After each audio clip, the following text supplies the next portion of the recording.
Ну, жінкам не доводиться пояснювати, чого я у війську. От зазвичай запитують чоловіки. Ну, ти ж дівчинка, ти там жінка, ну куди там тобі, то ж війна. Захищати свою країну має кожен. І знову ж таки, немає значення, це чоловік чи жінка. 2 дня і ви Росія, і я приїду в гості, будемо пироги кушати. Ну, він був посланий. В 2024 році, коли в 24-му році напали? Ні, в 22-му році. Бляха. Привіт, я Рибка, командир відділення РЕР батальйону Пентагон 225-го окремого штурмового полку. До повномасштабного вторгнення я працювала в молодіжному центрі, очолювала молодіжний центр «Смарт» Слобожанської громади. До ТЦК я прийшла 24 лютого 22 року, в другій половині дня. Якось відчула, що треба ставати на захист батьківщини. На той час я вже відпустила своїх працівників по домам. Вказівок, що діяти і як нам далі бути, не було, тому я прийняла рішення, що я маю бути у війську і я маю стати на захист своєї батьківщини.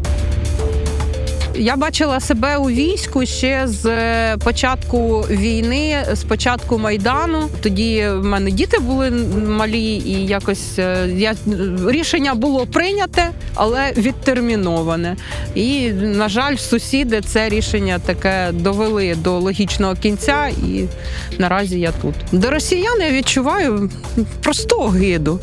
Просто це відчуття огиди, зневаги. Ми абсолютно різні народи. Коли на початку повномасштабного вторгнення один знайомий десь там з-під Пітера написав мені: 2 дня і ви Росія, і я приїду в гості, будемо пироги кушати. Він був посланий, причому він був посланий дуже гучно, і мені зараз за це не соромно, бо я на нього накричала, сказала все, що про них думаю. І, власне, які вони нам брати? Абсолютно не брати, бо брат чи сестра, чи посестра, мають підставити дружнє плече, побратимське плече. Коли ми бачили, що відбувалося на Київщині, в Бучі, в Гостомелі, в Бородянці, на Харківщині ми знаємо Ізюм, ми бачили Маріуполь, ось ці бомбардування по пологовим будинкам. І я не бачила ніякого співчуття, навіть не чула, що хтось із цих братів нам якось співчуває чи хоче допомогти. Да? Я бачила, як вони цьому радіють. І я чую, як вони радіють тому, що нас убивають. Тому ми не просто там не брати, ми не родичі, ми навіть не з одної планети. Під час війни не можна сказати, що я щось здобула чи я щось втратила. Звісно, втратила. Я втратила час, проведений зі своєю сім'єю, своїми дітьми. Але разом з тим я здобула круту команду, з якою разом можу захищати Україну. І я розумію, для чого я взагалі тут у війську. Кажуть, місце жінки на кухні, і при цьому кажуть, що кращі повара – це чоловіки. І ось ці подвійні стандарти, то якщо кращі повара – чоловіки, що їм заважає, наприклад, піти на ту саму кухню? Да? Я вважаю, що захищати свою країну має кожен. І знову ж таки, немає значення, це чоловік чи жінка. Кожному знайдеться місце, бо у війську не всі в піхоті. Да? Більшість військових працюють на піхоту. Ми обслуговуючий персонал піхотинців, да, які перебувають на передній лінії фронту. І діловоди, повара, оператори, БПЛА, це ж може робити жінка? Може. Тому якщо є бажання, є відчуття, що ти зможеш іди до війська і захищай свою країну. Ну, жінкам не доводиться пояснювати, чого я у війську. От зазвичай запитують чоловіки. І вони не питають, а чого ти тут, що ти тут робиш. Більше цікавить думка, а як відреагувала твоя сім'я на твій вибір. Якось інколи навіть уже і коментувати не хочеться, бо ці питання задають занадто часто. Ну, сім'я ж знає мою позицію, і я їм дуже вдячна за те, що вони мене в цьому підтримують. Війна нас застала всіх в такому неочікувано. Да? От. І кожен робить те, що вміє, тому мені здається, що був такий якийсь період, мені так здається, що був якийсь такий період, що не дуже зважали на стать, там, жінка чи не жінка. Візьмемо ті самі підрозділи територіальної оборони, брали всіх. Да? От цей людський ресурс був потрібен усім. Потім, уже коли все трошечки устаткувалось, тоді вже почали казати, ну, ти ж дівчинка, ти там жінка, ну куди там тобі, то ж війна. Але все ж таки жінки у війську, кількість жінок у війську збільшилась, і ось та межа, ось той розрив трохи зменшився, і притомні чоловіки, притомні командири розуміють, що все ж таки для них особовий склад важливіший. І знову ж немає значення, то чоловіки чи жінки. Важливо, щоб виконувалась робота і виконувались поставлені задачі. Не треба розділяти, ось це жіноча робота, ось це чоловіча робота. Ми всі маємо виконувати ті чи інші обов'язки, і немає значення, це цивільні, чи це військові обов'язки. Ми їх всі маємо вміти виконувати. Ну, тим паче, що ті обов'язки, які не хочуть робити чоловіки, да, там це прання, готування, всі хатні справи. Ну це взагалі якось, я не розумію. Це ж база, ти маєш це вміти, і ти маєш це робити всю. Для жінки умови у війську і проживання, і взаємодії, кожен, мабуть, формує сам для себе. Я вдячна, що у мене є нормальні умови, в яких я можу комфортно працювати, комфортно взаємодіяти. І в чоловічих колективах мені трохи якось зручніше працювати, бо і в цивільному житті у мене були хлопці на роботі. Та і тут так вийшло, що з хлопцями, бо чоловіків більше у війську. Тому сказати, що для жінки треба якісь особливі умови у війську, я не можу. Кожен адаптує це для себе. Якби жіноча бригада була в 22-му році, і в мене до неї був би доступ, то я не знаю, може б і не пішла, бо мені якось... Я б скоріше я б вибирала робити те, що мені подобається, а не те, з ким подобається робити.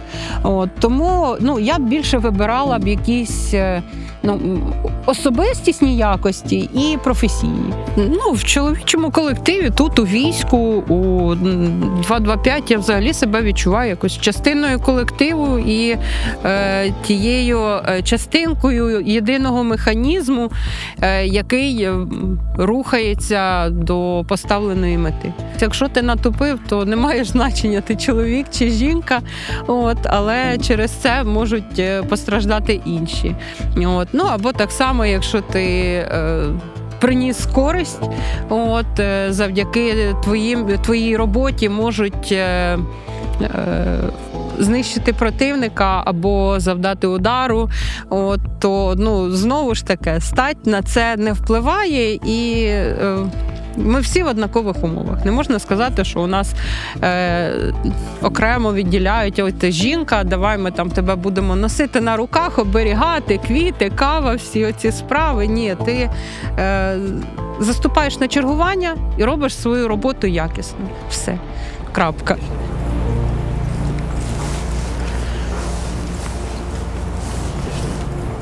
Взагалі, те, що сьогодні ми маємо, це 8 березня, свято, Ну, це взагалі не про берегинь, окрасу колективу, ну, не про квіти, це свято більше про боротьбу за права жінок. Адже сьогодні, вже більше трошки 100 років ця боротьба триває, і сьогодні жінка має таке ж саме право, як чоловік, піти до війська, аби захищати свою сім'ю. Те, як деякі жінки сприймають своє місце, скажімо так, в сім'ї, в країні, взагалі своє місце, ці берегині, то, мабуть, вони не до кінця розуміють контекст ось цієї боротьби і свободи жінки. Бо тут можна зачепити дуже багато нюансів, адже свобода вибору, жінкам дозволили ходити на вибори тільки десь в 1977 році, здається, ООН прийняла резолюцію, що жінка може піти на вибори і поставити галочку в бюлетені. Ви серйозно зараз? А про насильство теж ніхто нічого не каже, бо вважають, що жінка провокує і так далі. І про це мало хто говорить в нашому суспільстві. Дуже мало про це розмов, але це треба озвучувати. Я нещодавно читала допис Аліни Сарнацької, вона теж військова, і у неї був пост-рекомендація, як діяти жінкам, до населених пунктів, яких наближається лінія фронту, які не хочуть виїжджати, і ось там поставити внутріматкову спіраль для того, аби не завагітніти від гвалтівників. І чому про це ніхто не говорить? Адже це серйозна проблема. Тому, я ж кажу, нам ще боротись в цьому плані.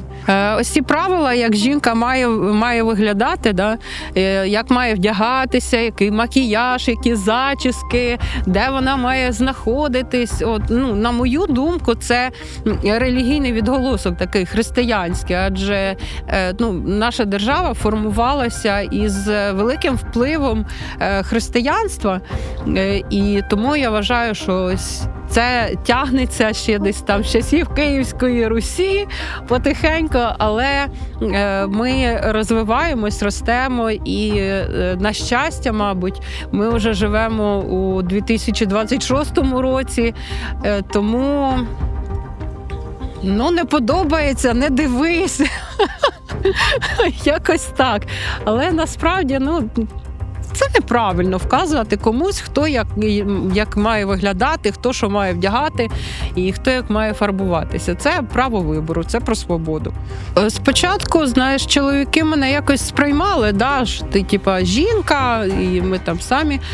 Але з часом, коли ми більше працюємо, більше знайомимось, то ось ці кордони стираються, і вже, я беру свій приклад, то вже мене більше сприймають не як жінку, яка ковбасу може нарізати, бо місце жінки на кухні, а вже сприймають як рівну і як людину, яка може робити свою військову справу на рівні з чоловіками, може трохи і краще.